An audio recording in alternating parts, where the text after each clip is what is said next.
राम राम बंधुओं, ज्योतिर्लोक में आपका हार्दिक स्वागत है। हम अशौच प्रकरण की चर्चा लगभग पूर्ण कर चुके हैं और इसका तात्पर्य यह नहीं होगा कि अशौच प्रकरण में और चर्चा शेष नहीं है और कोई चर्चा नहीं की जा सकती है, और भी है, किंतु हम अभी अपनी चर्चा पूर्ण कर चुके हैं। आगे हम प्रकरण बदलने वाले हैं और अब संस्कार प्रकरण में आने वाले हैं, क्योंकि आप लोगों का मत जो पोल मैंने दिया था उसमें सर्वप्रथम मुंडन, उपनयन इत्यादि पर चर्चा करने का विचार आपने दिया पोल में, तो हम वहाँ से आरंभ करेंगे, संस्कार प्रकरण में जाएंगे। और आज की चर्चा जो है इसमें अशौच प्रकरण से संबंधित ही थोड़ी सी चर्चा और बहुत महत्वपूर्ण है, इसको भी समझेंगे। और ये चर्चा है सामान्य विधि से हटकर जो अनेकानेक प्रकार के विवाह, मुख्य रूप से अब भागम भागी वाला जो अधिकतर चलता है या अन्य प्रकार, तो उसमें उस स्त्री के लिए अशौच का क्या विधान है, इसको भी समझना महत्वपूर्ण है। ब्राह्मणादिषु विवाहेषु या ऊढा कन्यका भवेत् भर्तृगोत्रेण कर्तव्यस्तस्याः पिंडोदकक्रियाः। ब्राह्मणादिषु, अब यहाँ पर विवाह के प्रकार को भी समझना आवश्यक हो जाता है, क्योंकि यहाँ कह रहे हैं ब्राह्मणादिषु विवाहेषु या ऊढा कन्यका भवेत्। ब्राह्मणादि विवाह के पश्चात विवाहित कन्या, उसकी भर्तृगोत्रेण कर्तव्यस् तस्याः पिंडोदक क्रिया, उसकी पिंडोदक क्रियाएं पति गोत्र से होती है। किंतु यहाँ पर जो विवाह के 8 प्रकार हैं, ब्रह्मादिषु से 8 प्रकार का बोध नहीं होता है, यह मार्कंडेय का वचन है। इसमें आगे पुनः एक पंक्ति है, आसुरादि विवाहेषु पितृगोत्रेण धर्मतः। और आसुरादि विवाह हो तो पितृगोत्र में ही, पितृगोत्र के अनुसार ही उसके लिए अशौच का विधान, पिंडोदक क्रिया का विधान धर्म से होना चाहिए। अब यहाँ पर यह आ जाता, ये तथ्य आ जाता है कि पहले तो विवाह के प्रकार को समझना होगा। तो विवाह के 8 प्रकार कहे गए हैं। ब्राह्मणो दैवस्तथा वार्षः, ब्राह्मणो दैवस्तथैवार्षः, प्राजापत्यस्तथासुरः, गान्धर्वो राक्षसश्चैव पैशाचष्टाष्टमो अधमः।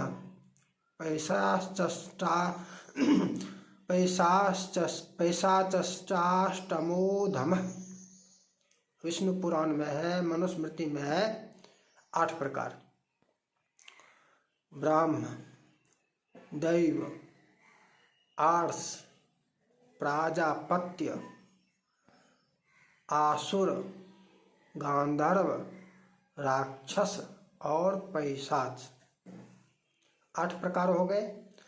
तो इन 8 प्रकारों में 2 भाग हो जाता है, ब्राह्म, दैव, आर्ष और प्राजापत्य, ये एक भाग है, 4 प्रकार। और दूसरा भाग है आसुर, गांधर्व, राक्षस और पैशाच, 4। तो 4 के ये 2 प्रकार हो गए। अब इसमें 4 2 भेद हो गए, 4 प्रकार जिसमें है, या 2 प्रकार हो गए जिसमें 4 भेद आ गए। 4 भेदों का दो कहने का तात्पर्य यह है कि प्रथम 4 को उत्तम कहा गया है और द्वितीय 4 प्रकार जो है उसको अधम कहा गया है। 2 कहने का तात्पर्य यह है कि प्रथम पक्ष और द्वितीय पक्ष, प्रथम 4 ब्राह्मादि 4 प्रकार और आसुरादि 4 प्रकार। तो यहाँ जो अभी कहा गया कि ब्राह्मादि 4 प्रकार के विवाह में पति कुल के अनुसार, पति गोत्र के अनुसार, क्योंकि गोत्र परिवर्तन हो जाता है। इसके अतिरिक्त अन्य प्रकार जो है आसुर, गांधर्व, राक्षस, पिशाच, तो इसमें गोत्र परिवर्तन नहीं हो पाता है। इसमें कन्या पितृ गोत्र में ही रहती है।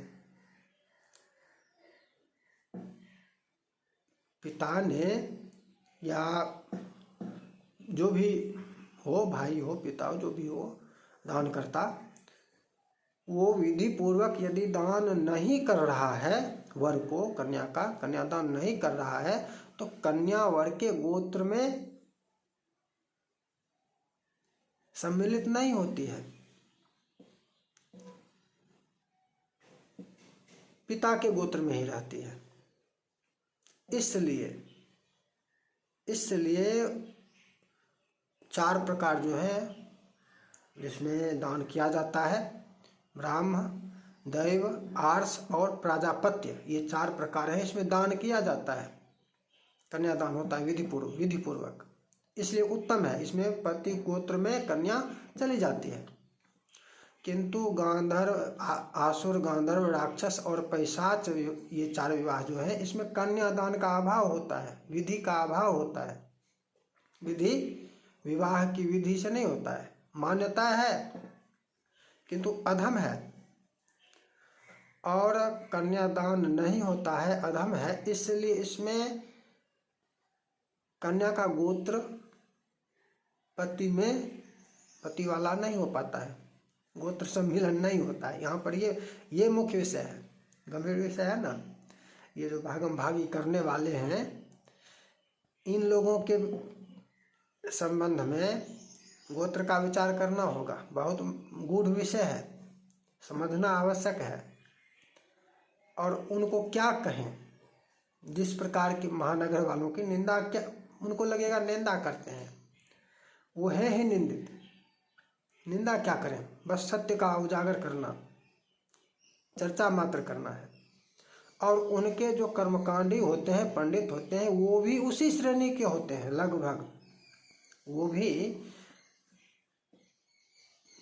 जैसा एक नाई का बुरा हुआ नहीं कहते हैं, एक नौआ का मुरल, वैसे ही होते हैं। उनको भी कुछ लेना देना नहीं है, कमाओ खाओ।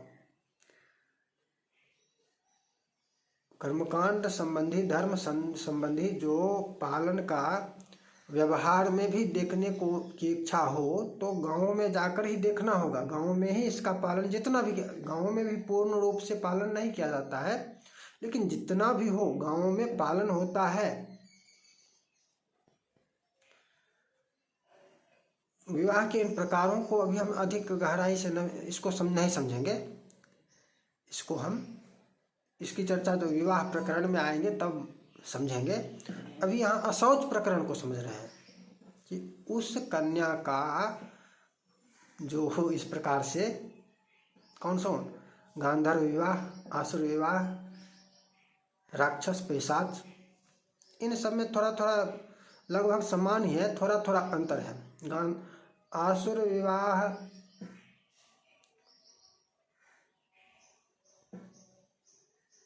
खरीदना, धन देकर कन्या को खरीद लेना, ये आसुर कहलाता है।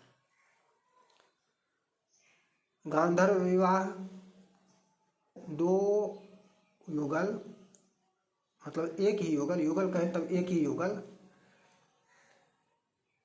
काम मोहित हो जाना और परस्पर जो संबंध हो जाना, भाग जाना, जो आजकल देखा जा रहा है, बहुधा देखते हैं फिल्मों में द्वारा यही सिखाया जा रहा है। भागने की जो परंपरा बनाई जा रही है, ये गांधर्व हो गया। चाहे कोर्ट में जाके करे, जहाँ करे, मंदिर में जाकर करे, जैसे करे, वो उस विधि का भी कोई महत्व नहीं है। वहाँ पर कोई मिल जाएगा, मैं दान कर देता हूँ, कोई भी मिल जाएगा। अरे अधिकार तुम्हारा है, तुम दान करोगे। अधिकार जिसका है वही दान कर सकता है ना। इसी प्रकार से आसुर बलपूर्वक, बल का प्रयोग जहाँ पर होता है आसुर श्रेणी में आ जाता है। अपहरण कर लेना,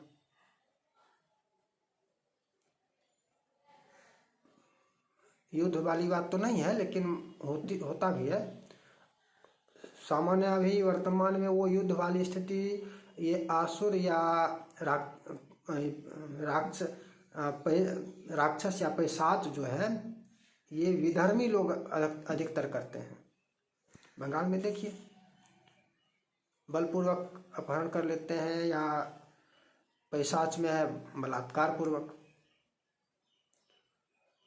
तो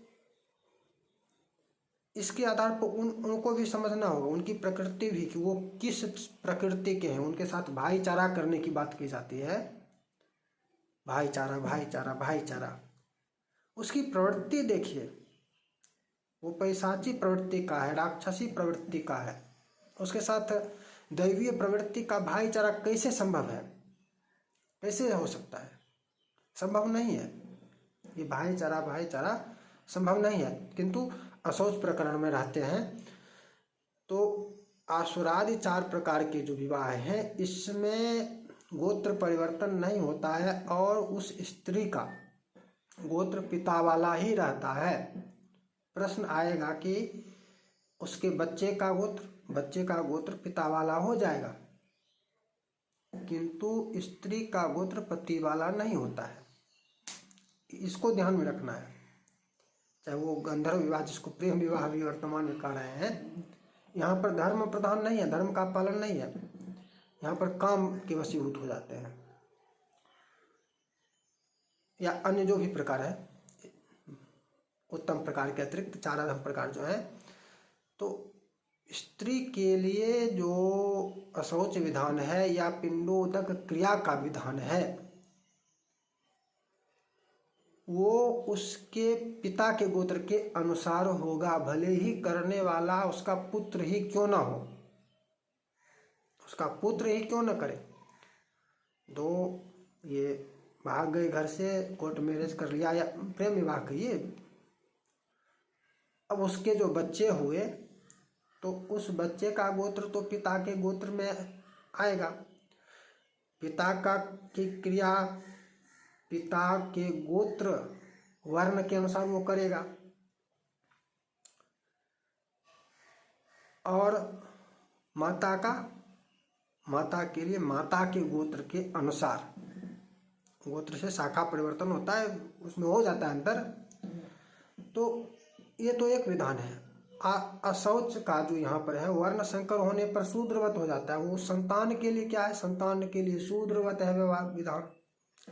यदि वर्ण 2 भिन्न जातियां अंतर जातीय भी हो गया, ये तब है जब ये समान वर्ण में हो। ये 4 अन्य 4 प्रकार अधम प्रकार ये समान वर्ण में यदि हो तब है कि तब स्त्री गोत्र के अनुसार स्त्री की क्रिया है। किंतु पुत्र जो वर्ण यदि अंतर जातीय हो गया, पुत्र यदि वर्ण संकर से संबंधित चर्चा पहले कर चुके हैं। यदि वर्ण संकर हो जाता है तो वो पुत्र अपने वर्ण संकरता के अनुसार अशौच आदि का पालन करेगा। उसका अशौच विधान, इसलिए ऐसे यजमानों से धन के लोभ में उसको म्लेच्छ से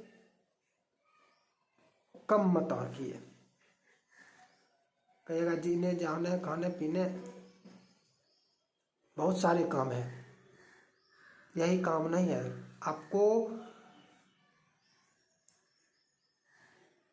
श्रमिक बनकर भी यदि जीवन यापन करते हैं तो इससे उत्तम रहेगा कि आप जिसके यहाँ जैसे तैसे जो कुछ भी मनमाना धर्माचरण कर रहे हैं वो वर्ण संकर है और उसको आप ब्राह्मण वर्ण के अनुसार करवा रहे हैं, वो तो दोष मुक्त हो जाएगा। दोषी आप होंगे कर्मकांडी। ये आपका दायित्व है कि आप अपने यजमान के बारे में जाने समझें और उसके अनुसार उसकी क्रियाएं करें। वो करने योग्य है, कराने योग्य है या नहीं, ये निर्णय आपको स्वयं लेना होगा। उसके बारे में जानने के लिए तो आप नौकरी कर सकते हैं, अन्य कार्य कर सकते हैं, श्रमिक भी बन सकते हैं, मजदूरी करके भी कमा सकते हैं। इससे उत्तम होगा, इससे उत्तम वही होगा यदि यहाँ पालन नहीं, कर्मकांडी बनते हैं और धर्म का पालन नहीं करते हैं, शास्त्रों के अनुसार नहीं करते हैं, तो बहुत बड़े पाप के भागी बनते हैं। इसलिए यजमान के बारे में सदैव सतर्क रहना होगा कि ये क्या है, इसने किस प्रकार का विवाह किया है, इसका पिता कैसा था, ये कहीं ये तो वर्ण संकर नहीं है, कहीं इसकी संतान तो वर्ण संकर नहीं होगी। सबका ध्यान रखना होगा और उस निर्णय पर पहुंचकर तब उस यजमान के साथ आप उस यजमान को स्वीकार करें, तब उसके साथ आप धर्माचरण करें, अन्यथा दोषी। आज की चर्चा को यहीं विराम देते हैं, फिर मिलेंगे। जय जय श्री राधे।